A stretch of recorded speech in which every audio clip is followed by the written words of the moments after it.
What are we doing today, Sam? We are taking the 86 to the, what do you call it, the purgatory? Purgatory. This is the purgatory of the 86. Worthy of being revived.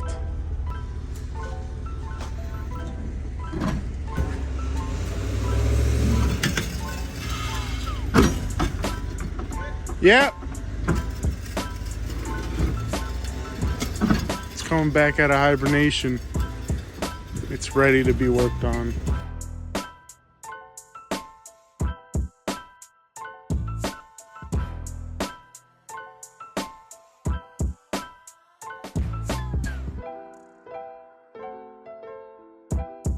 The old truck.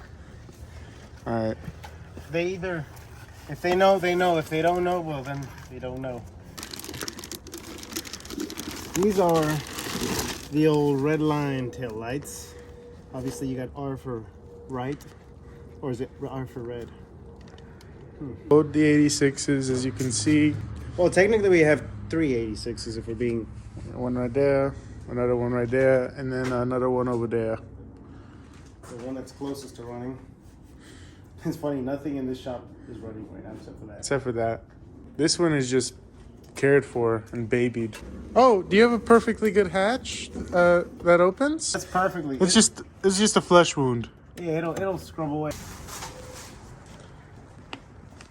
Try and see if this sucker will start. Negative and positive. All right, that's me in the car. Power? I mean, no, not power, but it turns. No Well, smoke. So we don't have a shortage. Is it twisted to on? So far, nothing seems to turn on at all. Seems like there is no power even being sent.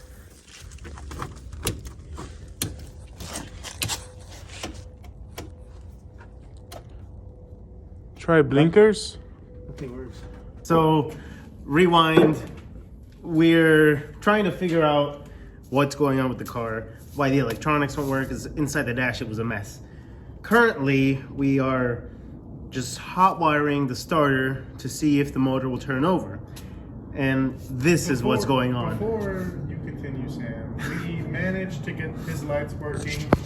The lights work, blinkers work. Oh yeah. AC works. Yeah, headlights work now.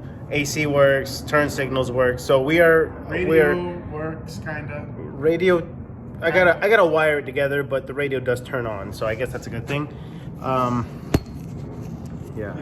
And now for the grand finale, it's cold as hell, by the way, but gloves are trash. But I had to record this because I couldn't believe my eyes what was about to happen. So check this out. No more words. Let's do this. Hold up. You drill? yeah, shut your mouth. Try to beat you up. All right. We give her the beans. You go for it? Yeah. I think we're gonna run out of battery.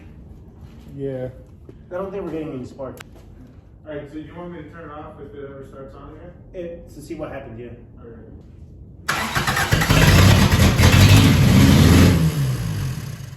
It turns on. We gotta figure out why it's getting so much damn pedal, so much gas. That, and there's an exhaust leak over here, or was the pedal to the floor? No, it wasn't. It was up? It just doesn't go back. Yeah, this is ridiculous. This car's not supposed to start, and it just started again. This pile of trash actually turns, and it's probably drivable. And here we thought, honestly, this thing almost started before the BRZ started. The only working car in the shop. Just goes to show, just buy old cars. You can literally just start them with a wire. Only thing we've done, you guys, is we found the throttle body because it was essentially flooring it. So we had to make sure that it wasn't being floored manually because of the rust. It was stuck. So we should be able to turn it on and hopefully it will idle. Ready? I will be turn off. Be ready to turn off just in case. Okay. What'd you turn off? I ran out of fuel. You turned it off? No. We probably ran out of fuel. Remember, we only poured Fuel pump? Oh, okay. Fuel pump isn't cutting on.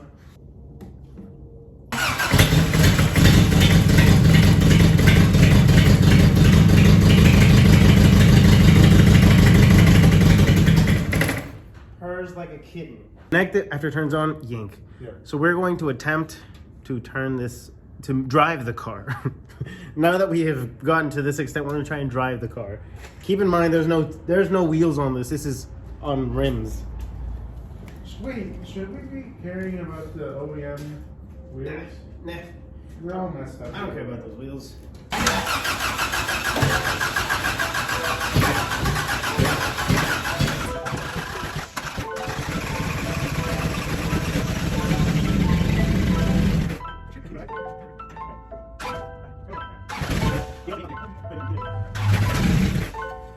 We gotta get a thumbnail for this.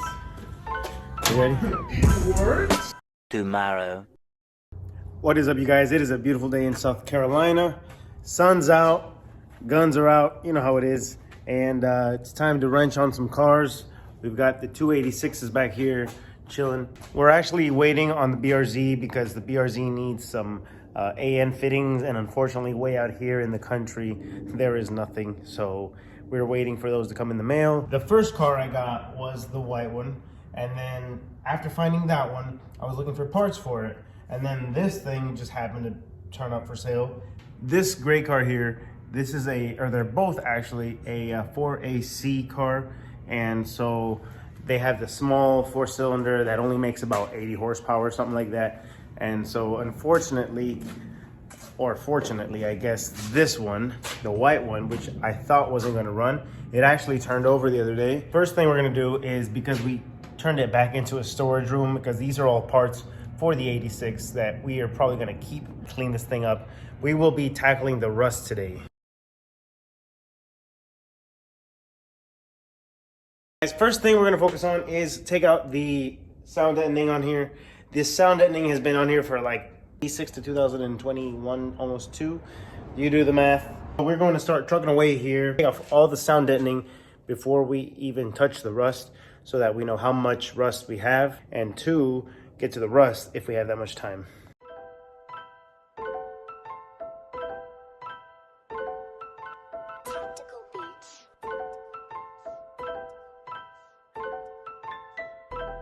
Alright guys, this little corner here took a good couple minutes, so it's coming off quite easy, but it's still going to take a while before I can scrape everything and still take out that seat and scrape everything everywhere.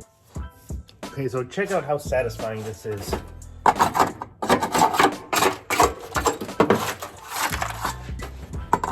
start here.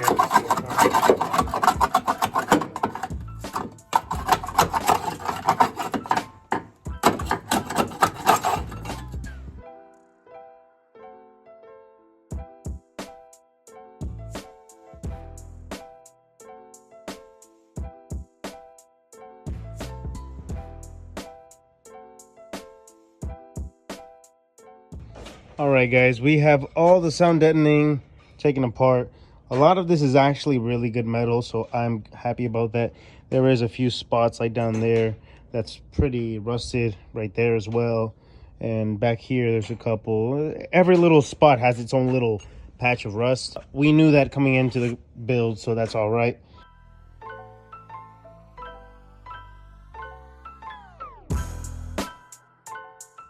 All right, guys, so all the sound deadening is out. Not too bad, honestly. I mean, it looks pretty horrible. Actually, it is pretty bad, but it's all about the attitude, so we'll make the best out of it. Here, what we do have is this rust hole. We have this one. We have this one off to the side. You can't see too well. And then we have this one here. All this other little bits are surface rust. That can easily be taken off. We'll be taking it off with this wire wheel here. So what we're going to be doing is kind of just going to town with every little brown spot you see here, and just trying to get all the surface rust off for sure. And these are definitely going to be cut. The question is, how far out do we cut? So the way we figure that out is just trying to feel it out. We try to feel out which one is like really soft. Like you can see that just broke off. So that.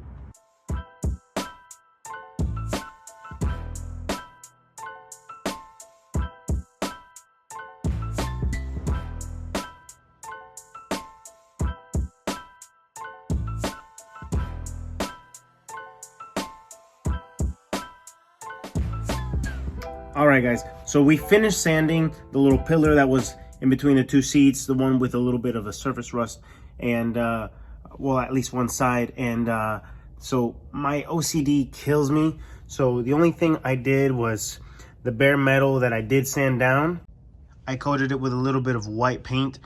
I know it's a little early, but my thing is that if I let this, because it's been raining lately here, if I let it sit and there's a lot of humidity, it could start to build a little bit of rust again. Then I'm gonna have to go over everything again. I think the way I'm going to tackle this is I'm gonna start off with a section, and then I'm gonna sand it, paint it, and then move on to another section, and then fix it, sand it, paint it, because there's no way I will be able to do all this in one day properly. So I think the best way to do it is just going by small sections at a time so that everything gets done the right way. Well, thank you guys for watching today's video. It was a little weird, a little all over the place, because for one, I didn't think we would start working on this car that fast, but fortunately, the BRZ seems to be on the last stages, and unfortunately, we're waiting for parts, so there's not much we can do for that. With the holidays here, everything's taking a minute, so we're just gonna have to move on and do what we can, and that brings us to this car. Now, I had no idea what to start, which is a big deal. I actually had completely different plans for this car. The idea for this car was to swap it. I'll let you guys take a guess down low which one it is, and it is not the 4AG. So yeah, think again.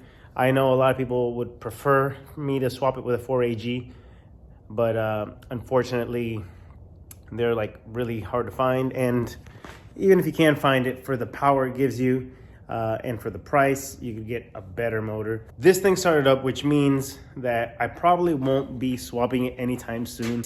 The car's asking me for like a second chance. That's how it feels to me, because like things are just working out for it when they shouldn't. So I think what I'm gonna be doing is kind of more of a restore. Now, my biggest issue with this car is the red interior. I have a good bit of maroon interior, but not everything, and it's a little rough. Question to you guys is, if you had this car, would you stick with the maroon interior or would you swap it? Personally, I like the black interior a lot on most of my cars. I like black interior, but that's just me, I'm boring. This is a classic vintage car. That maroon really says 1980s. So comment down below, just tell me, maroon, black, maybe another option, let me know. Yeah, thank you guys for watching, and we'll see you guys in the next one. I hope everybody has a Merry Christmas, and enjoy every moment you have with anybody that you're with, whether it be friends, family, because we only get one life, so you gotta do the most you can with it, you know? Thank you guys for watching. Peace out.